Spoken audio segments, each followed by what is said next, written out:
Assalamualaikum warahmatullahi wabarakatuh.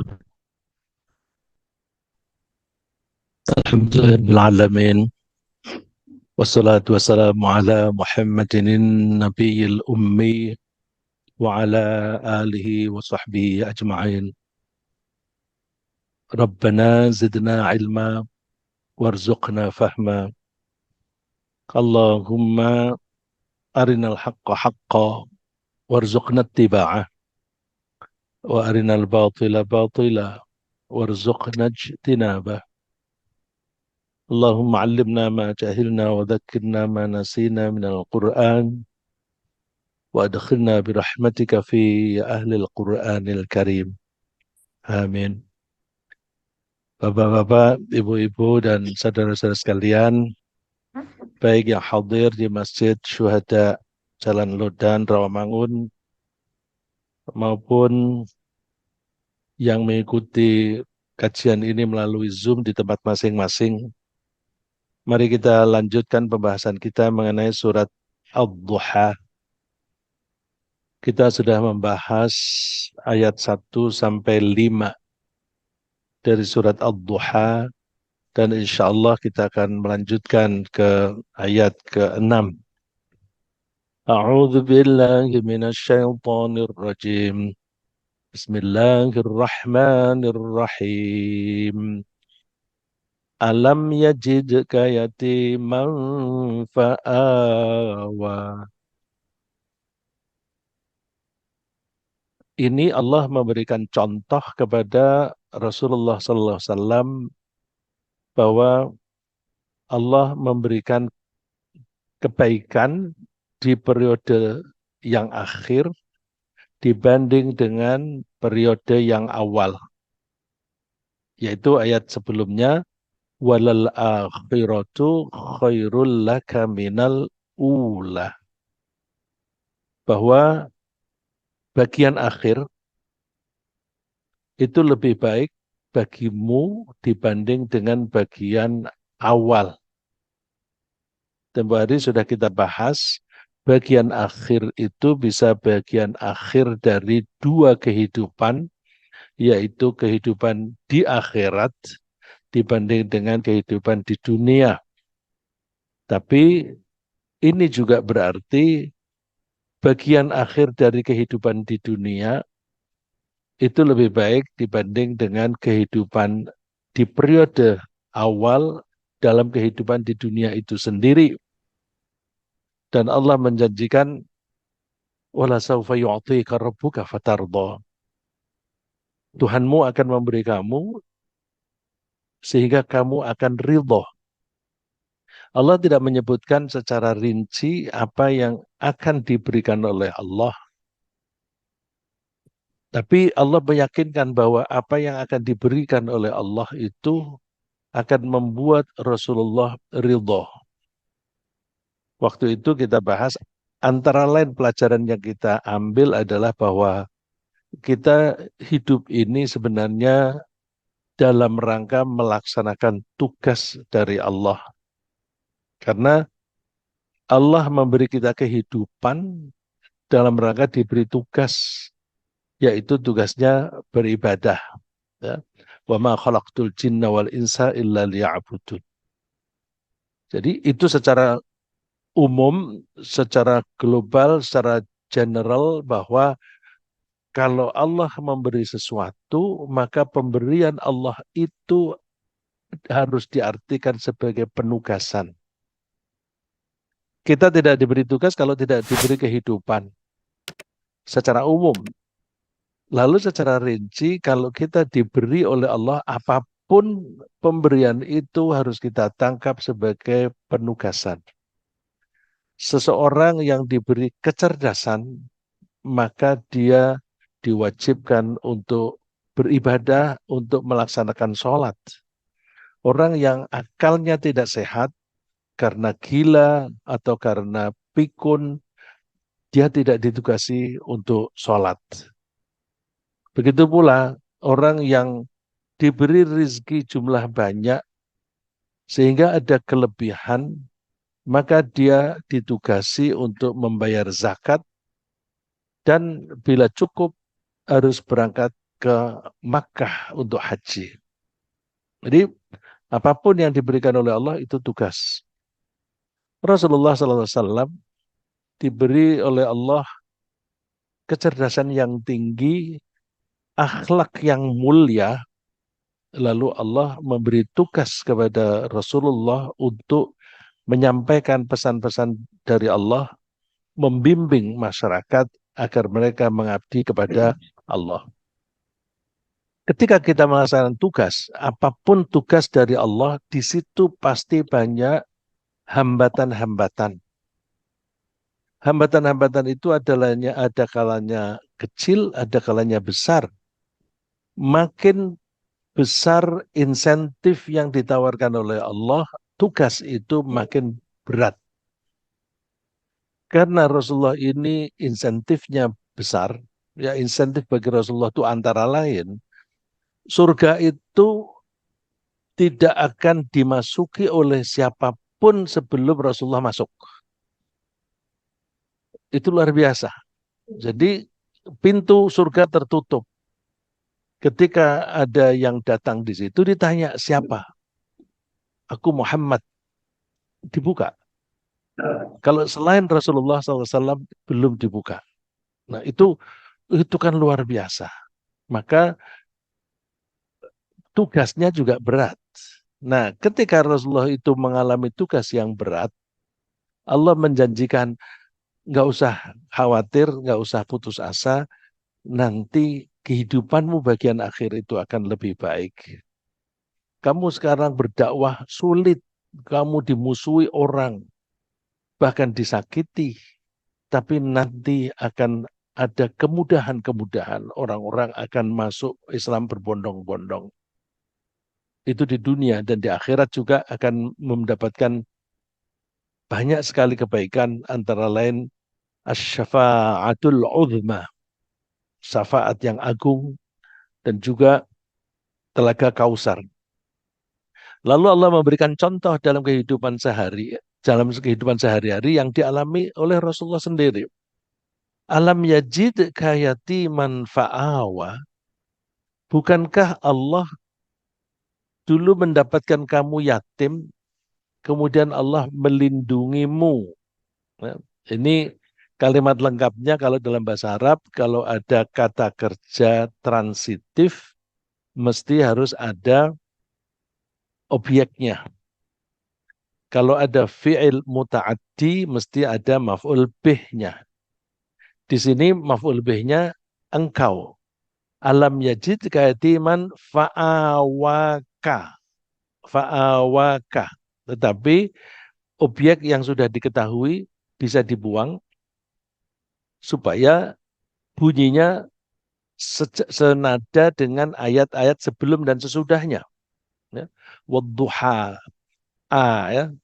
Wallaili idza saja, ma wadda'aka rabbuka wa ma qala, walal akhiratu khairul laka minal ula, wala sawfa yu'tika rabbuka fatardha. Jadi diakhiri dengan fathah panjang.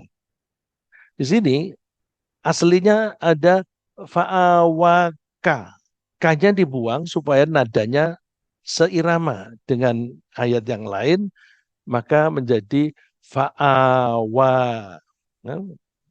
Ya, wa alam yajid katiman fa'awa.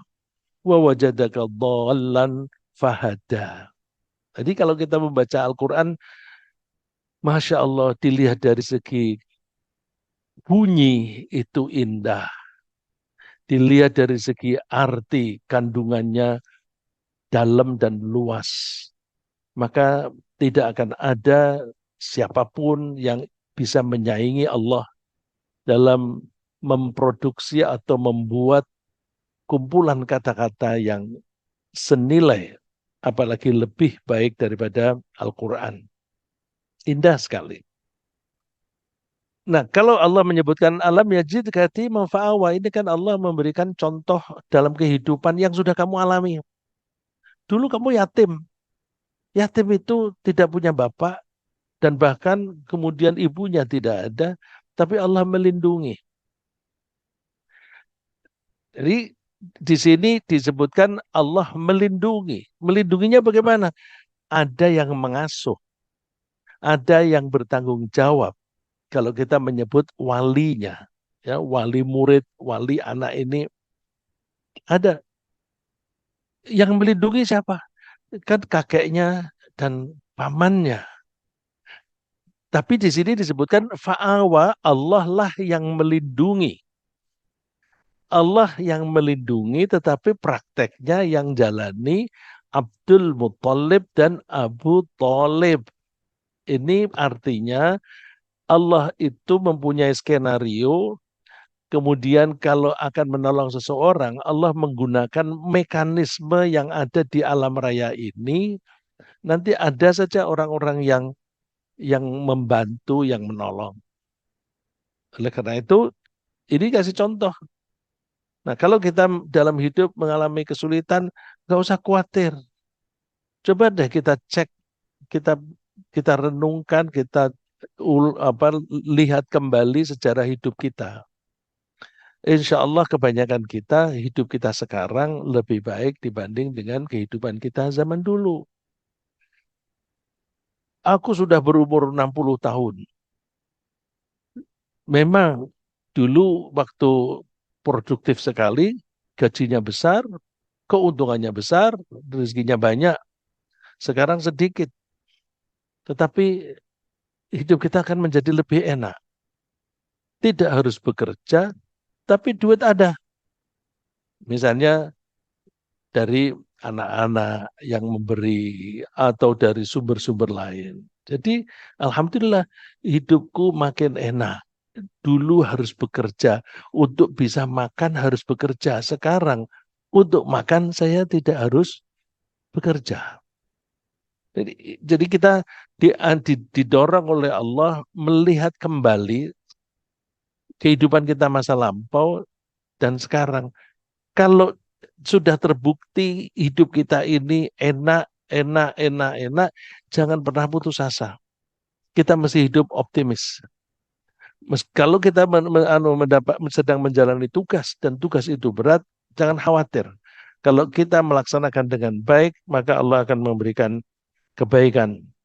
Nah, karena Allah ini menyebutnya itu contoh kehidupan di masa lalu dan bukti di masa lalu dari periode awal ke periode akhir, berarti ini sejarah hidup seseorang. Kalau kita membahas secara individu, ya sejarah hidup orang per orang. Tapi kita juga bisa melihat kehidupan secara kolektif, kehidupan masyarakat dari satu periode ke periode berikutnya. Maka kita mesti melihat apa yang terjadi pada Rasulullah mulai dari kecil. Sebagaimana kita mengetahui bahwa Rasulullah itu dilahirkan dari sepasang suami istri. Bapaknya namanya Abdullah bin Abdul Muthalib dan ibunya bernama Aminah binti Wahab. Mulai dari kelahiran, bahkan sebelum kelahiran itu ada tanda-tanda bahwa bayi ini atau orang ini adalah orang istimewa. Seperti misalnya di tahun yang sama, di tahun yang sama Rasulullah dilahirkan, ada peristiwa yang luar biasa, yaitu ada Raja Yaman atau Gubernur Yaman. Itu kadang-kadang dibilang raja, kadang dibilang gubernur, karena penguasa di Yaman itu adalah anak anak mantu dari Raja Habasyah. Habasyah itu yang sekarang Ethiopia. Ada yang mengatakan bahwa dia itu tunduk kepada pemerintahan pusat di Habasyah. Tapi ada yang mengatakan bahwa Abrohah ini dia memisahkan diri dari Habasyah. Kalau dia memisahkan diri berarti dia mengaku sebagai raja sendiri. Apapun, apakah dia gubernur atau raja, tapi dia penguasa di Yaman. dia melihat bahwa di Makkah itu kok ada tempat yang dikunjungi oleh orang ramai-ramai. Ada saja orang yang datang. Ngapain itu? Ternyata datangnya untuk ke Makkah tawaf. Tawaf mengelilingi bangunan kota.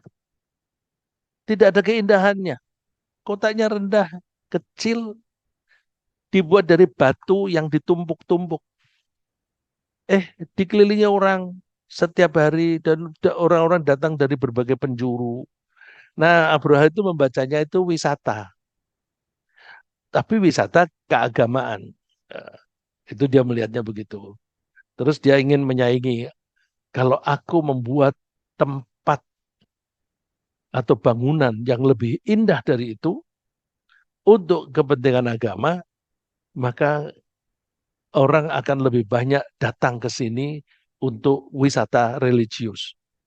Dia bikin gereja yang tinggi sekali dengan harapan orang kagum. Ya, terus dia beri nama Kopiah,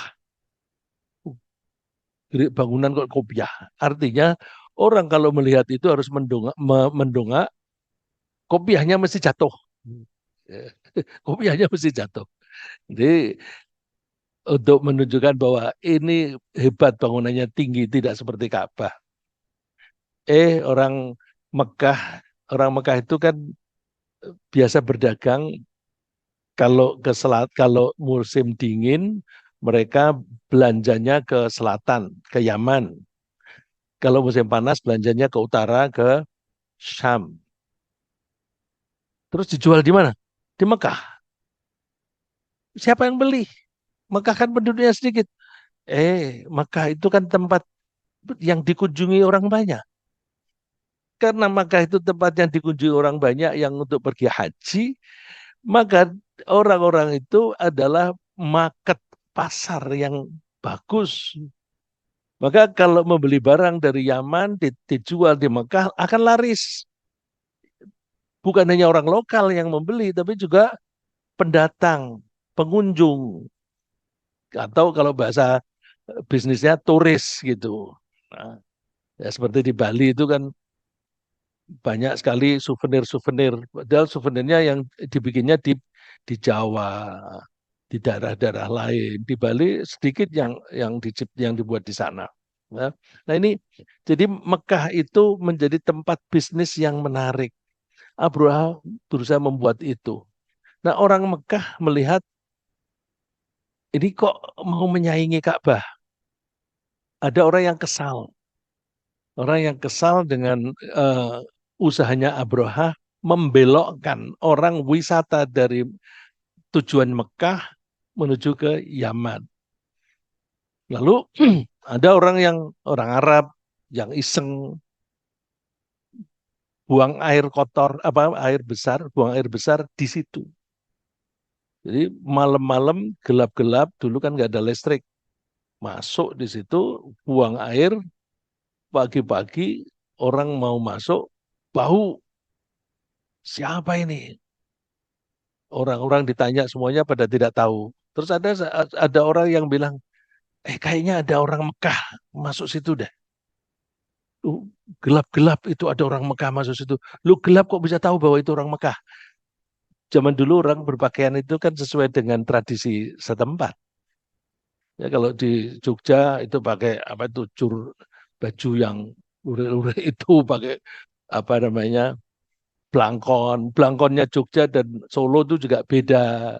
Oh itu orang Jogja itu blangkonnya begitu. Gitu. Nah itu orang Mekah. Sekarang saja kalau misalnya ada tamu dari Mesir, kopiahnya kopiah Mesir gitu. Itu zaman dulu seperti itu.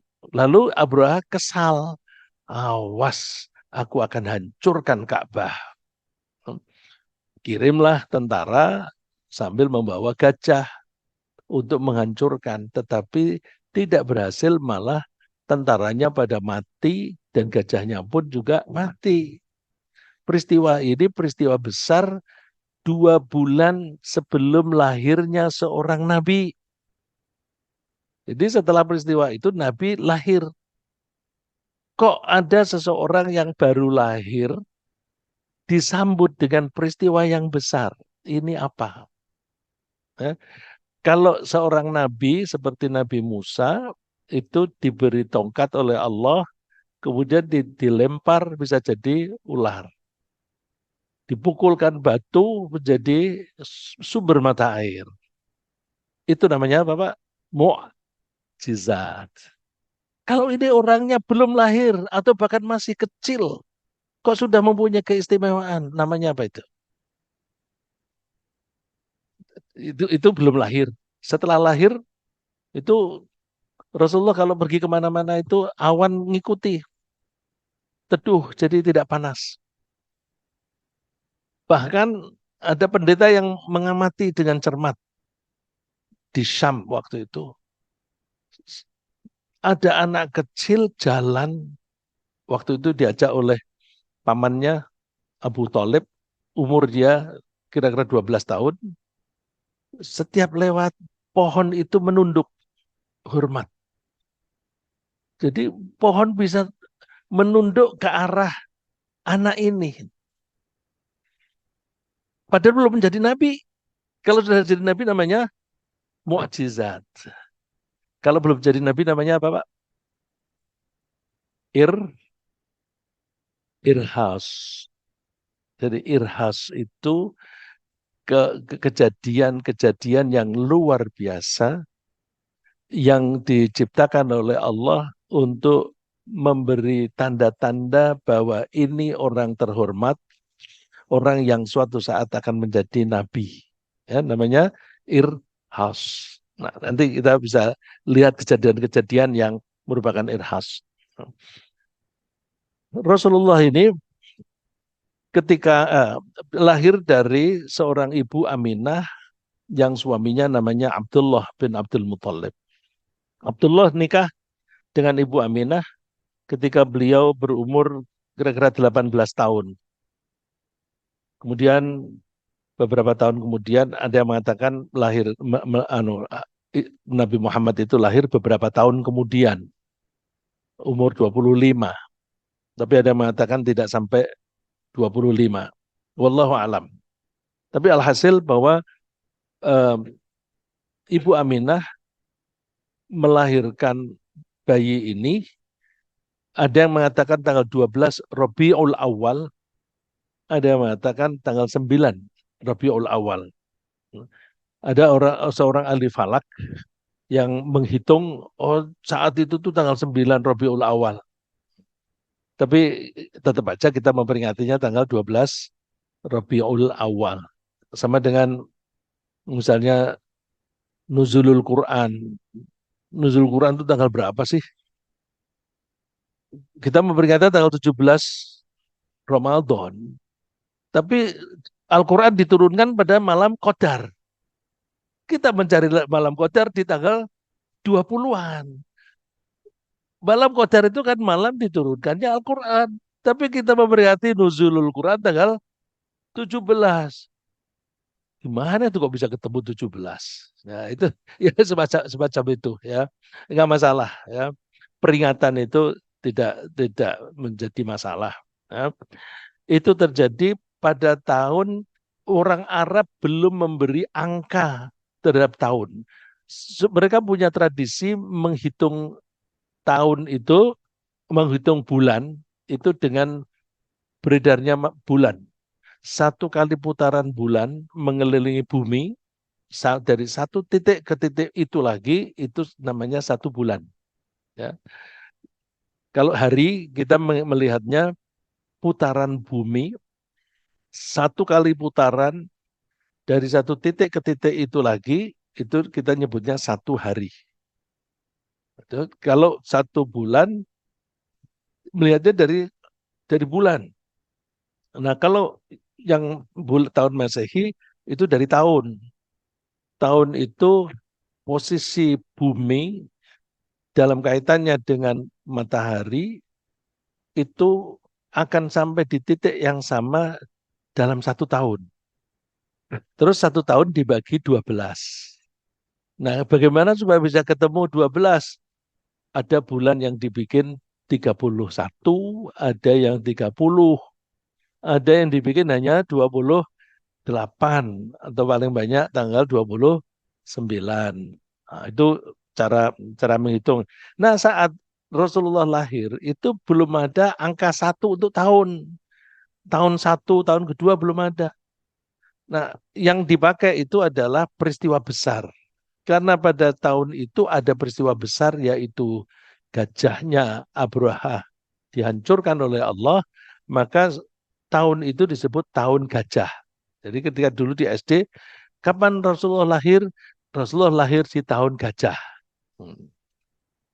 Hitungan-hitungan itu baru dibuat puluhan tahun berikutnya oleh Umar bin Khattab dengan tahun Hijriyah.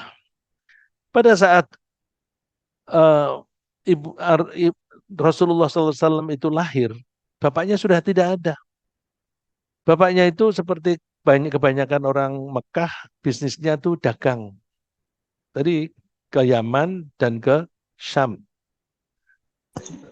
Ketika ibu Bapak Abdullah ini pergi ke Syam untuk membeli barang, pulang sampai di perjalanan di Madinah sakit.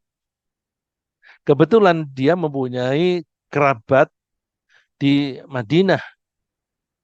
Kerabatnya itu Bani Adi. Ya. Ada kerabat yang tinggal di Madinah, lalu dia sementara sakit tinggal bersama saudara-saudaranya. Ternyata meninggal dunia di sana. Maka beliau dikuburkan di sana. Itu beliau meninggal, istrinya sedang hamil 2 bulan.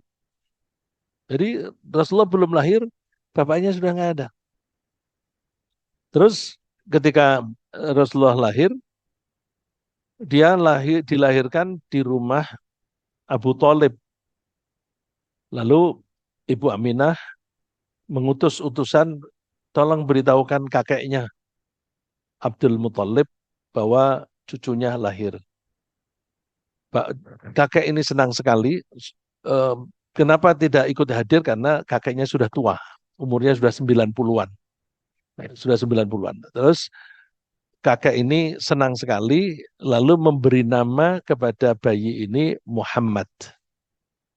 Ya, kok bisa begitu? Kok seperti yang direncanakan oleh Allah? Ya semuanya itu skenario-nya kan yang membuat Allah. Kemudian ya tahun itu disebut tahun gajah karena Rasulullah lahir kira-kira 2 bulan setelah peristiwa Abrahah. Nah, seperti yang disebutkan wa arsala alaihim toiran ababil tarmihim bihijaratam min sijil faja'alahum ka'asfim ma'kul. Saya teruskan secara supaya lebih cepat bahwa Rasulullah SAW itu ikut bersama ibunya hanya sampai 6 tahun. Karena ketika Rasulullah berumur 6 tahun, ibunya ingin menengok kuburan suaminya di Madinah. Pergilah Ibu Aminah ke Madinah, yang waktu itu namanya Yathrib. Belum ada nama Madinah. Di Yathrib, tinggal bersama dengan saudara-saudara yang ada di sana, saudara suaminya. Selama 1 bulan penuh. Setelah 1 bulan, Ibu Aminah pulang. Saat itu Ibu Aminah perginya ditemani oleh pembantunya atau budaknya, namanya Ummu Aiman.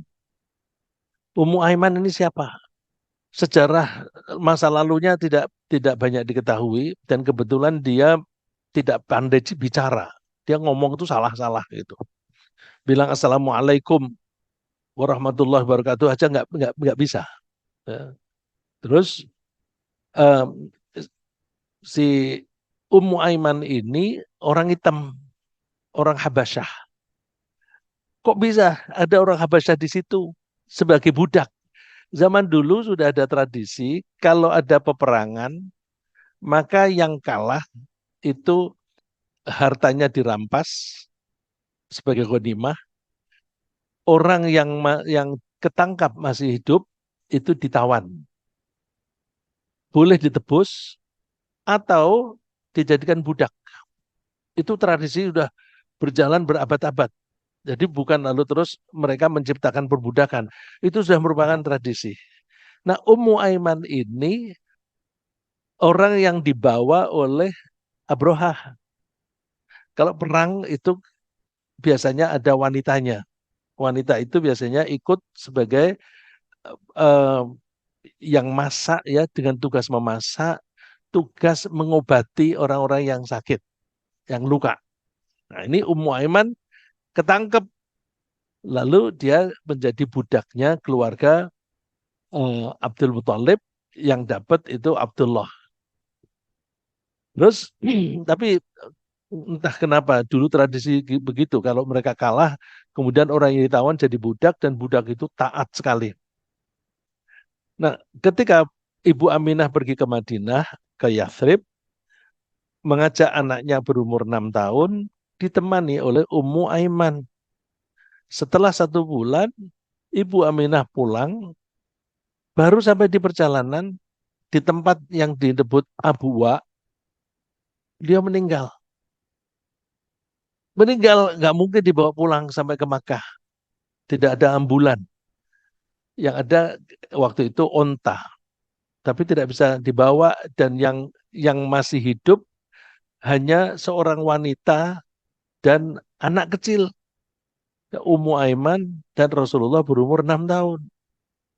Lalu ya, tradisi mereka, mereka meninggal kalau ada yang meninggal di perjalanan, dikubur di tempat saja, dikubur di tempat itu. Maka kuburannya Ibu Aminah itu ada di Abwa.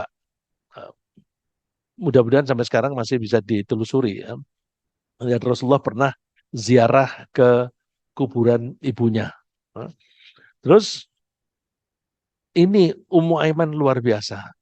Dia kan budak yang tidak pinter, tetapi dia menjaga perasaan Nabi Muhammad SAW supaya tetap tabah.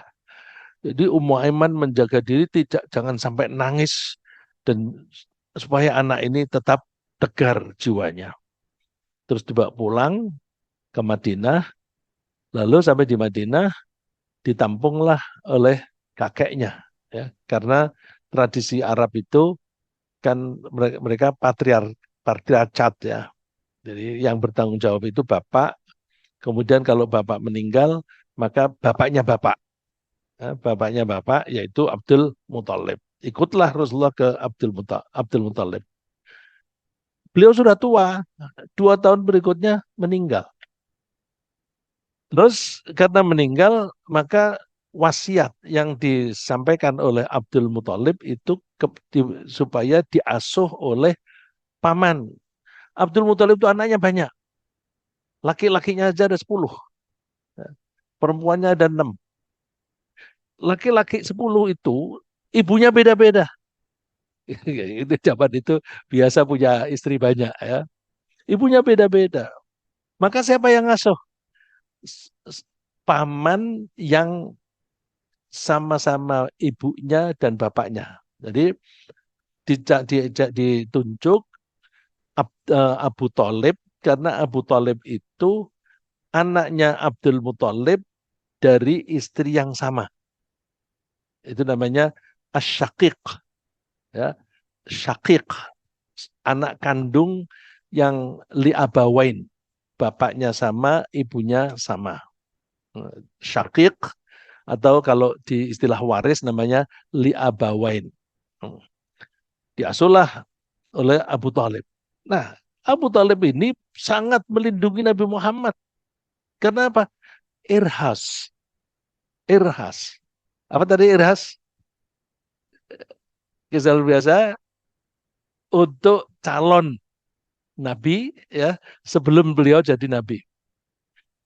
Kenapa Abu Thalib itu mencintai keponakan yang namanya Muhammad ini melebihi cintanya kepada anak-anaknya? Anaknya banyak. Ada Ja'far, ada Aqil, ada Ali, banyak anaknya. Tapi Abu Thalib lebih mencintai Nabi Muhammad. Kalau disuguhkan makanan oleh keluarga, belum ada Nabi Muhammad, jangan mulai. Mana anakku? Panggilnya anakku, biar anakku datang dulu. Kalau zaman sekarang mungkin iri ya. Tapi mereka tidak iri karena mereka merasakan irhas itu. Mereka merasakan kalau mereka makan bersama-sama dengan Rasulullah, mereka mudah kenyang. Tapi kalau tidak ada Rasulullah hadir, mereka nggak kenyang-kenyang. Minum juga begitu. Minum itu gelasnya gede, ya bukan gelas kecil zaman sekarang kan gelas kecil itu gelasnya gede. Dipersilahkan Nabi Muhammad yang kecil ini minum dulu di gelas yang itu. Minum, setelah itu baru sisanya yang lain-lain, termasuk pamannya. Kalau zaman sekarang kan oh, ini kualat ini, masa nyisain orang tua gitu. Rasulullah yang disuruh minum duluan. Karena kalau Rasulullah minum duluan, itu susu membuat segar. Masya Allah, itu namanya irhas. Nah, karena keistimewaan itu membuat keluarga itu menjadi senang kepada Nabi Muhammad dan kesenangan itu mendorong mereka untuk melindungi. Maka kalau Allah menyebut alam yajidka yatiman fa'awa, yang sangat melindungi itu Abu Thalib. Meskipun Abu Thalib tidak beriman. Ya, karena secara lahiriah anak ini menguntungkan. Ya, jadi ini apa ceritanya yang saya bilang tadi, silahkan nanti dibaca karena ceritanya panjang. Ini saya bagi dua. Ya, saya bagi dua, itu pun masih kecil-kecil karena masing-masing sudah menerima teksnya, materinya. Silahkan nanti dibaca lagi. Ya, jadi intinya semacam itu. Jadi mereka tidak makan sebelum kehadiran Nabi Muhammad dan mereka minum. Rasulullah diminta untuk meminum duluan, di bekasnya Rasulullah itulah yang lain-lain itu minum. Terus, ini itu tadi makan, yang ini minumnya. Wa inka nalabanan syaribahu wa awwalahum thumma yatanawalul ayalul qa'b. Kalau ada minuman berupa susu, maka Rasulullah lah yang pertama kali minum di al-qa'b. Al-qa'b itu inaun dakhimun kal qas'ah, gelas yang besar. Fayashrabuna minhu fayurwauna an akhirihim minal qa'bil wahid. Lalu mereka minum setelah Rasulullah dan mereka menjadi merasa segar dari minuman itu dan seterusnya. Ya. Lalu sampai Abu Thalib memuji Muhammad ini, innaka la mubarak. Engkau ini penuh berkah. Innaka la mubarak. Engkau ini penuh berkah. Nah, perlindungan Abu Thalib kepada Nabi Muhammad itu luar biasa, luar biasa. Karena Abu Thalib itu orang yang disegani karena keturunannya itu keturunan dari Quraisy yang apa jalurnya itu jalur yang terhormat. Maka dia dihormati meskipun kakinya pincang. Kok pincang? Karena pada waktu Rasulullah itu umur belasan tahun, itu eh, ada mereka biasa melakukan peperangan antar suku. Ya, biasanya kalau perang antar suku itu yang dicari apa itu? Ya, ya sama dengan sekarang lah, ekonomi biasanya. Nah, ketika terjadi peperangan, si Abu Thalib ini kakinya kena kena panah, jadi tetap tetap pincang. Jadi pincangnya itu boleh dibilang dalam tanda kutip terhormat. Ya. Nah, Abu Thalib itu berjanji akan melindungi Rasulullah. Ma ahabba ilaina muawanatak wa aqbalana linasihatik wa asyadda tasdiqana lihadithik. Ya. Betapa kami senang menolongmu, menerima nasihatmu dan membenarkan ucapanmu. Memang mereka adalah anak-anak kakekmu. Mereka ini adalah orang-orang yang memusuhi Nabi Muhammad. Memang mereka adalah anak-anak kakekmu. Dan aku salah satu dari mereka. Jadi yang memusuhi Nabi Muhammad itu justru paman-pamannya sendiri. Hanya saja akulah yang paling cepat menyukai apa yang kau sukai. Jadi yang menyukai Nabi Muhammad dan bahkan apa yang disukai oleh Nabi Muhammad, Abu Thalib ikut suka. Meskipun Abu Thalib itu termasuk anak dari kakeknya Nabi Muhammad. Demi Allah, aku tidak akan berhenti melindungimu dan membelamu. Hanya saja aku tidak bersedia meninggalkan agama Abdul Muthalib. Nah, ini sayang. Ini Abu Thalib itu berjanji selalu melindungi Nabi Muhammad, cuma tidak mau meninggalkan agama Abdul Muthalib. Nah, itu yang disebutnya agama nenek moyang. Eh, Itu kan di Quran seringkali dibilang, kenapa kamu menyembah ini? Mereka bilang, ini agama nenek moyang. Maka ketika Nabi Muhammad mengajak menyembah hanya satu Tuhan, itu dianggap melecehkan agama mereka. Karena apa?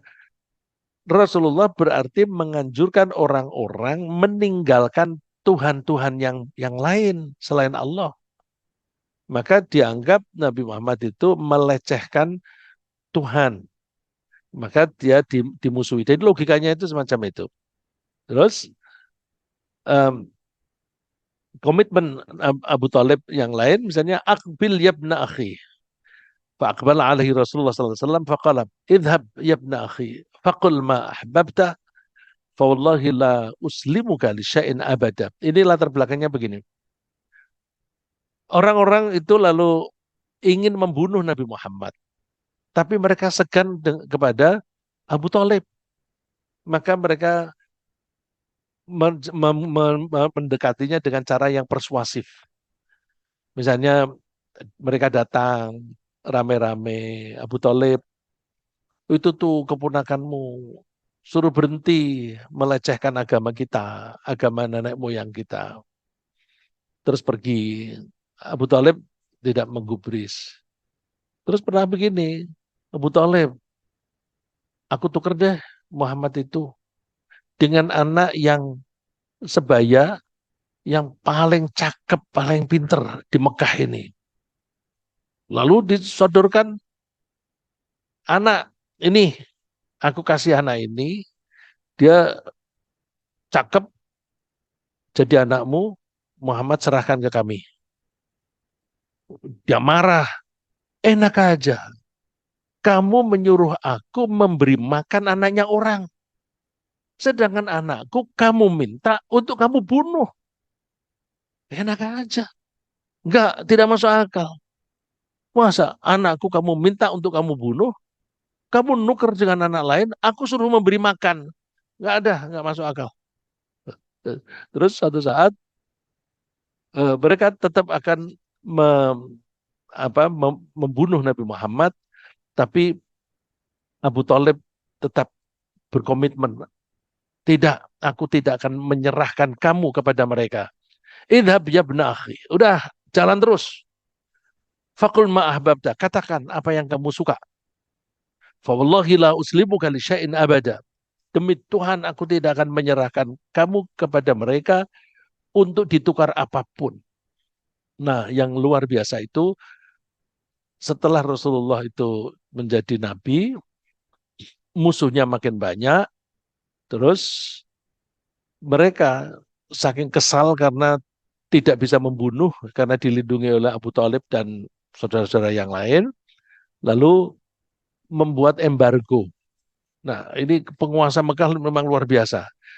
Membuat embargo itu kalau kalau maaf, kalau pemerintah membuat keputusan itu kan membuat misalnya keputusan presiden atau undang-undang atau kalau lebih bawah itu keputusan pemerintah daerah ya, keputusan gubernur misalnya. Terus kalau sekarang ini begitu ditandatangani, rakyat itu dianggap sudah tahu. Begitu tanda tangan dianggap sudah tahu. Maka kalau ini sudah berlaku, orang yang melanggar langsung masuk penjara, diproses sampai masuk penjara. Zaman itu nggak ada begitu. Ditulislah pengumuman. Pengumuman bahwa tidak boleh melakukan transaksi dengan keluarga Bani Hashim, Muslim maupun tidak Muslim yang melindungi Muhammad. Jadi tidak boleh ada transaksi apapun. Jual beli makanan nggak boleh. Akibatnya mereka tidak bisa makan. Nikah nggak boleh. Jadi itu embargo luar biasa. Itu cukup ditulis. Tulisannya itu pakai Bismillah lagi. Ya kan mereka percaya kepada Allah, cuma mereka musyrik. Bismillahirrahmanirrahim, bahwa tidak boleh ada transaksi dengan siapapun di antara Bani Hashim yang melindungi Muhammad, baik dia beriman maupun tidak beriman. Abu Lahab tidak termasuk di situ. Padahal Abu Lahab itu termasuk Bani Hashim. Karena dia tidak melindungi. Ya. Terus ini digantung di Ka'bah.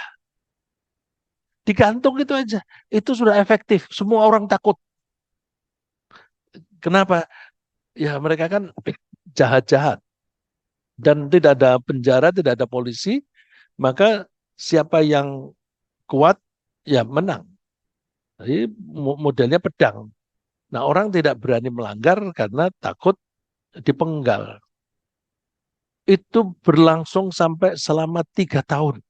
Coba, 3 tahun tidak ada makanan, tidak ada minuman, lalu mereka mengungsi di balik bukit. Di Mekah itu kan di kiri kanannya itu kan bukit-bukit itu. Nah itu sampai di seberang bukit sana. Terus mereka makannya itu makan dari daun-daun dari pohon yang tidak lazim dimakan. Ya udah, pokoknya yang penting tidak racun. Nah, cuma kadang-kadang Ibu Khadijah tetap di Mekah itu menyelundupkan makanan, nyuruh orang-orang yang tidak dicurigai. Kan Ibu Khadijah tidak termasuk Bani Hashim. Nah, terus orang-orang yang tidak dicurigai, nih bawa antar ke sana. Ya, satu saat ketahuan juga, tapi bisa ngeles itu. Nah, tapi suatu saat kehabisan makanan juga ini keluarga Ibu Khadijah. Nah, jadi yang melindungi Rasulullah itu fa'awa nomor satu Abu Thalib dan juga Ibu Khadijah. Kalau Ibu Khadijah melindungi secara ekonomi, secara makanan. Nah, oleh karena itu Rasulullah diingatkan oleh Allah bahwa jangan putus asa. Besok aku akan memberimu yang kamu akan senang sekali. Kalau sekarang ini kamu merasakan kehidupanmu berat dalam berdakwah, nanti kamu akan menikmati hasilnya. Ya, hasilnya seperti yang kita sebut tempo hari, idza jaa nasrullahi wal fathu wa ra'aitan nasa yadkhuluna fi dinillahi afwaja. Dulu dia berdakwah dimusuhi, akan dibunuh, tapi kemudian akhirnya apa namanya orang berbondong-bondong masuk Islam. Dulu diserbu oleh orang-orang Mekah, akhirnya Mekah takluk. Nah, itu adalah pemberian Allah di dunia yang membuat Rasulullah ridho. Saya kira sementara demikian dulu. Mudah-mudahan apa yang kita bahas ini membuat kita makin senang dengan Nabi Muhammad karena beliau mempunyai keistimewaan-keistimewaan yang ditunjukkan oleh Allah yang dimaksudkan untuk meyakinkan kita bahwa Rasulullah SAW ini adalah betul-betul utusan dari Allah. Silakan. Baik, jazakallah khairan katsiran kepada guru kita Bapak Ustaz Rizalullah. Di antara jamaah yang hadir di sini atau jamaah yang mengikuti kajian melalui rumah masing-masing, apabila ada hal yang ingin ditanyakan, kami persilahkan.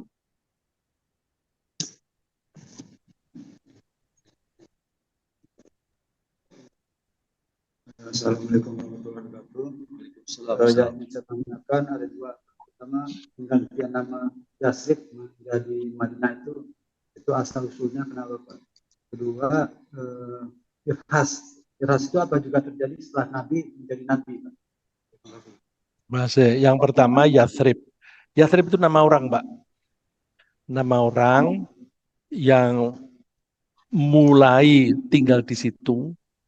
Nah, terus orang-orang pada datang ke situ, lalu dikenal misalnya Pak Khairul tinggal di suatu tempat yang dulunya tuh tidak ada penghuninya.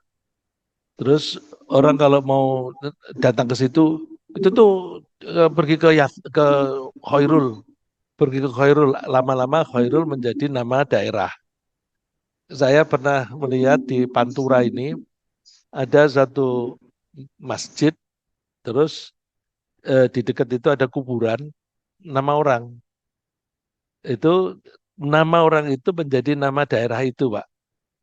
Jadi kira-kira semacam itu. Jadi Yathrib itu nama seseorang yang menjadi pemula, ya, pionir dalam tinggal dan mengembangkan kota itu. Kemudian nama Yathrib itu diubah menjadi Madinatur Rasul, kotanya Nabi. Madinah itu berasal kata dana yadinu.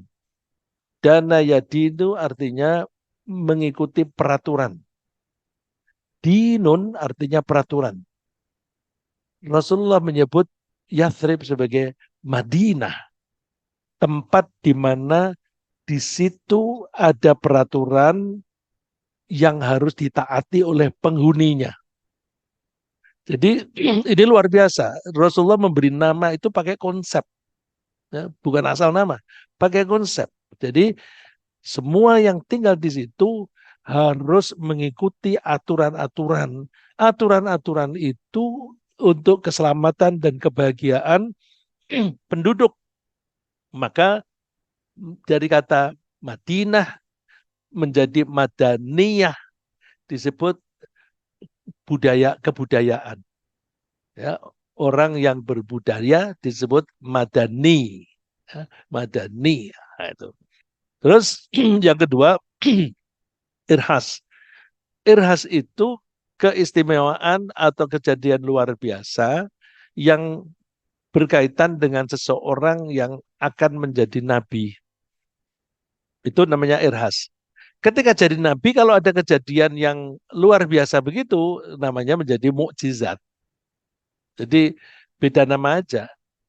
Itu pemberian namanya itu seperti itu.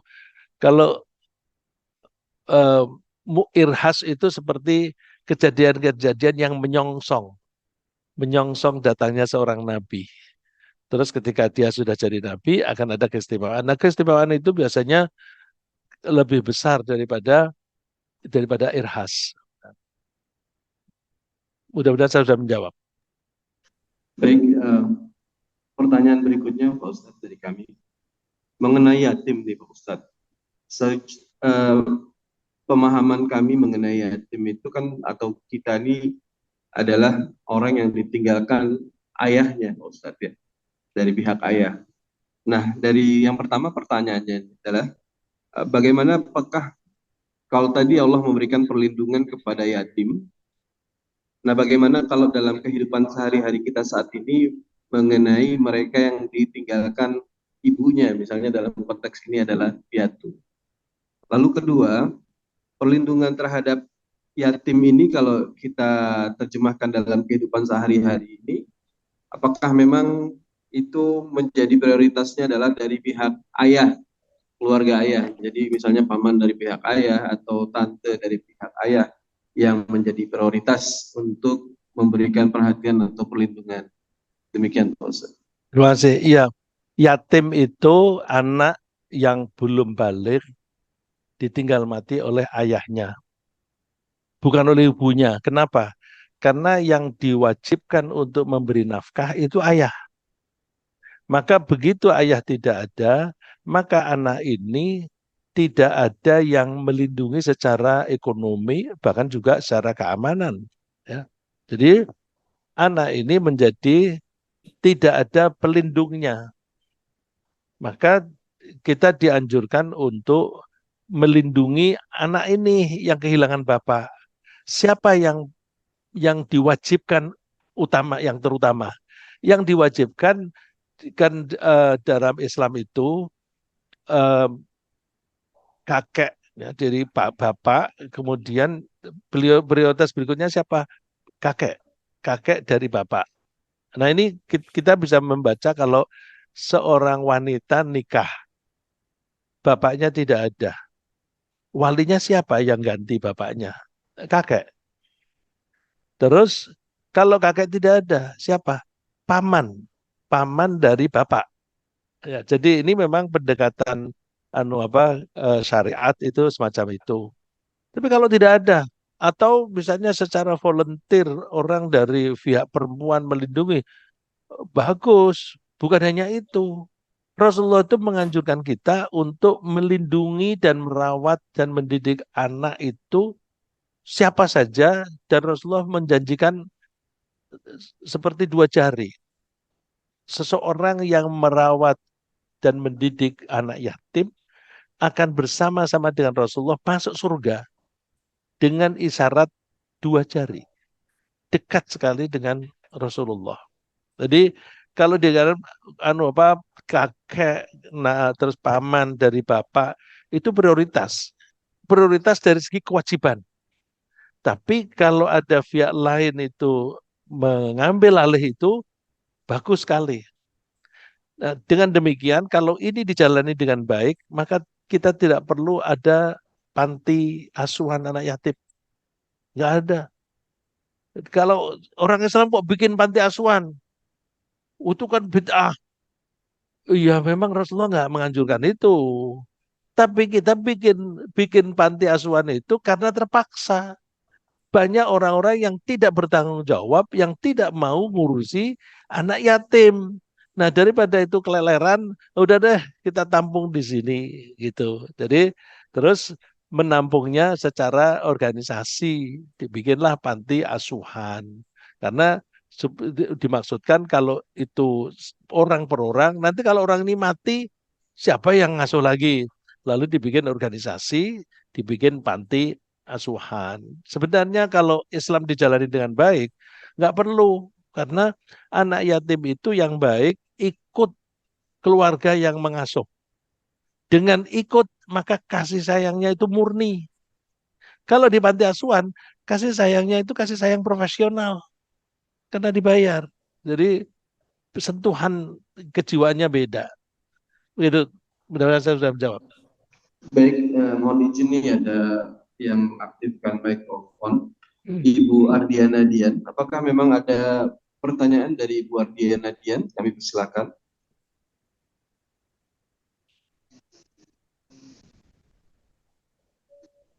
Ada pertanyaan dari Ibu Ardiana Dian atau mungkin tidak sengaja mengaktifkan mikrofon. Jadi silakan ditutup.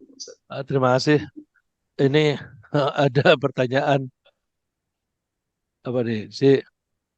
Apa rahasia Allah ketika memilih pengasuh Nabi orang yang tak pandai bicara? Karena kalau ini keistimewaannya Ummu Aiman itu dia melindungi Rasulullah, merawat Rasulullah itu dengan tulus. Nggak ada orang yang setulus dia. Saking dia itu tulusnya, Rasulullah itu menyayangi Ummu Aiman. Meskipun dia seorang budak yang kemudian dibebaskan, dimerdekakan oleh Nabi. Meskipun sudah dimerdekakan, dia tetap ikut Nabi, ikut melayani Nabi. Karena Rasulullah sayang kepada orang ini, ada hadis yang katanya sih dhaif, ya, wallahu alam benar apa tidak. Rasulullah mengatakan Ummu Aiman itu ummi ba'da ummi, ibuku setelah ibuku sendiri. Jadi my second mother, ibuku yang kedua. Itu saya itu. Nah, dan hebatnya lagi, ketika suaminya Ummu Aiman ini meninggal, Rasulullah mengumumkan, siapa di antara kalian yang mau menikahi wanita penghuni surga, silakan menikah dengan Ummu Aiman. Rasulullah mengatakan wanita penghuni surga, berarti orang ini betul-betul masuk surga nantinya. Udah jaminan dari Rasulullah luar biasa itu. Dan dia adalah seorang wanita atau manusia yang satu-satunya zaman itu yang pernah minum air surga. Pernah minum air surga, sejak dia minum itu, dia tidak pernah haus meskipun dia bekerja di bawah terik matahari. Luar biasa ya. Saya kira itu Allah yang menentukan. Jadi rahasianya apa? Ya karena keistimewaan Ibu Ummu Aiman tadi ya. Mudah-mudahan apa yang kita pelajari ini membuat kita makin hari makin senang dengan Rasulullah SAW, dan juga kita selalu berusaha mengikuti ajaran Rasulullah SAW sehingga kita berperilaku seperti Rasulullah. Rasulullah sebagaimana disebutkan oleh Ibu Aisyah, perilaku Rasulullah adalah Al-Quran. Maka kita tidak bosan-bosannya mempelajari Al-Quran biar makin hari perilaku kita makin seperti yang dibimbingkan oleh Allah melalui Al-Quran. Dan dengan kita mengikuti Al-Quran, mudah-mudahan kita makin hari makin mencintainya dan kita besok diberi syafaat oleh Al-Quran. Amin.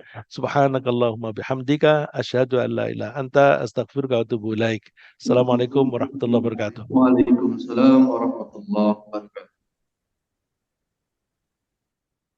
Waalaikumsalam warahmatullahi wabarakatuh. Terima kasih Pak Ustaz. Ibu, Assalamualaikum. Terima kasih Pak Ustadz ilmunya, Masya Allah. Terima kasih banyak Pak Ustadz. Assalamualaikum. Ya Bu, Arya Pak, terima kasih juga Pak.